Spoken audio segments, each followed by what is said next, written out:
that reality is itself nothing but one very complicated formal system.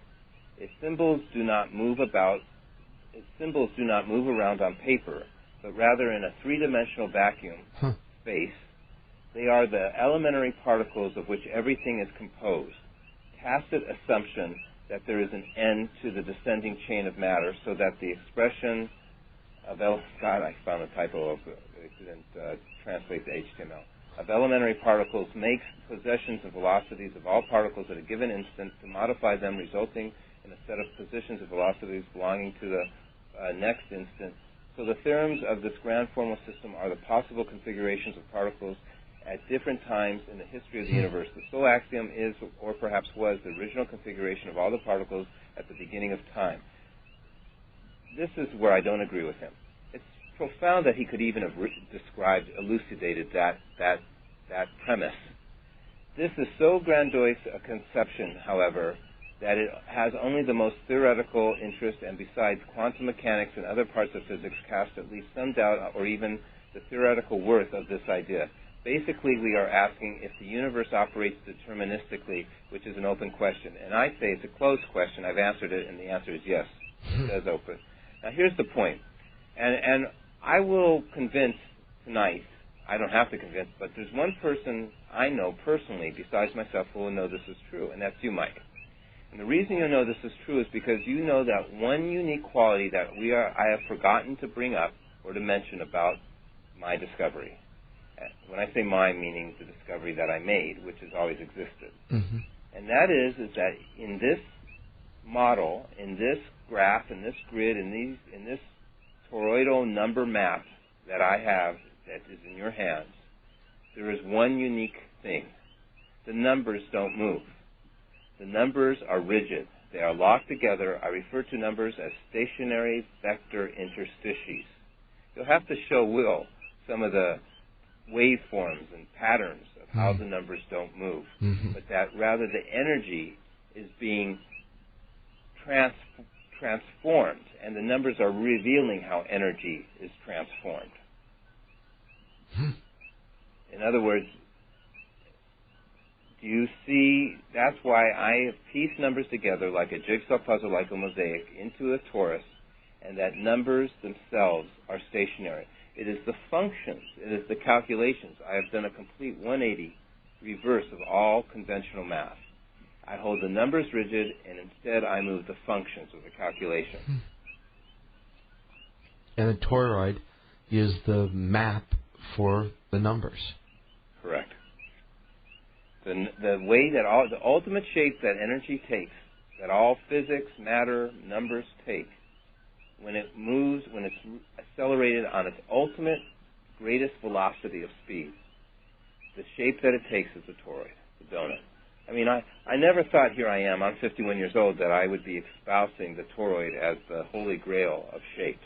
But there is, over the years, there's endless, and other physicists and scientists that say that the grand unified field theory, the gut equation, is ultimately going to be in the shape of a torus. That's why our body's called the human torso. That's why our red blood cells are like little dimpled hockey pucks of toroids. What do you make of the? Oh God, I have so many questions, but I think of the bull Taurus.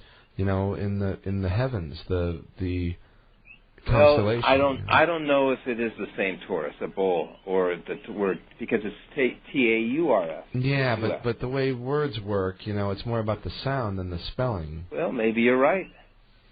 All right, but what about that you're elucidating on? What about tornado? I've certainly considered it all, but I've never resolved it. Tornado, that's when it has the whole vortex thing going. There you go, tornado, and it's a tornado is more powerful than a nuclear bomb, than 100 nuclear bombs. Oh yeah, when they go down, they can just mow things. It's amazing. The word tor refers to a hole in a vortex.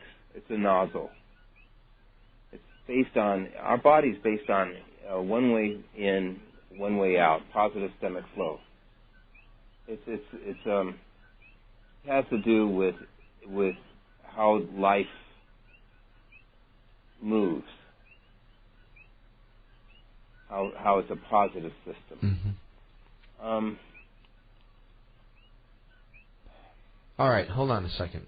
Let's talk more about practical applications. In other words, what should an individual do with this knowledge? And let me rephrase. I don't want you to tell people what they should do. Let me tell you how let me take it to the quintessential ultimate perspective. My own. I believe in getting rid of the axis. No, it's great. I love it. I believe in getting rid of the shaft. Every engine has a shaft that runs through the center of it. In a gasoline engine, you have timing. The spark plugs go, and it moves the cranks. Sure. Okay. Yeah. That's a 2D rotor. Okay. Two-dimensional rotor. Yeah. Well, it's functioning on a single plane. So that's yeah. It just swings around. Yeah. Okay, and it has to be in equilibrium. That's why you have timing. Otherwise, it'll just tear itself apart. I create what I call an omnidimensional 3D, omni 4D motor or shaft or rotor. Okay? But, in fancy Sulacoy language, I create a man-made black hole on the laboratory workbench. There's pictures, you've seen them before, of my coil energized where it makes an electrical venturi in the form of a localized space-time implosion, because I get such huge spiraling, fractaling magnetic field arms coming out of the coil. Yeah, and people, this is the physical side of this thing that's actually been demonstrated. Marko's actually built these coils, and they've been tested by, very sophisticated, supposedly, engineers at places like Hewlett-Packard, and, anybody who's got their hands and their eyes on this thing have said that it truly is just remarkable. What I did is I shared the schematics, the blueprints, and then other engineers have made them, and they're astounded that it produces more magnetism than any other coil they've made before for the same amount of copper on the same form. That was a huge... Anyway, I claim to know the secret of magnetism. I claim to know the pattern, the numerical pattern for magnetism. Because only magnetism can have slippage and free play fast enough to spirit to that z-axis, the emanations that I'm tapping into. I don't want to sound too out there on the fringe. So I believe that when I finish documenting the work and then I start working in hardware, I believe that I'll be able to transform all technology to take us to the next reality of what they talk about, zero-point energy, over unity, free energy. And it'll be easy enough that it won't be sold by Commonwealth Edison or something like that. Right. Anybody can have it. It's portable, and each person can have their own unique source. Do you know Nassim Haramein and his work? Sure. What do you think of the direction that he's taking? I won't critique other people because I can be very scathing. Well, I'm sure, but okay. And people, I don't want to dishearten people. Nassim has been kind enough to critique my work. He made an independent discovery of his own, where he showed that the phi ratio was. He made a profound mathematical discovery. He presented it in an engineers-only conference based on my work. I was very flattered.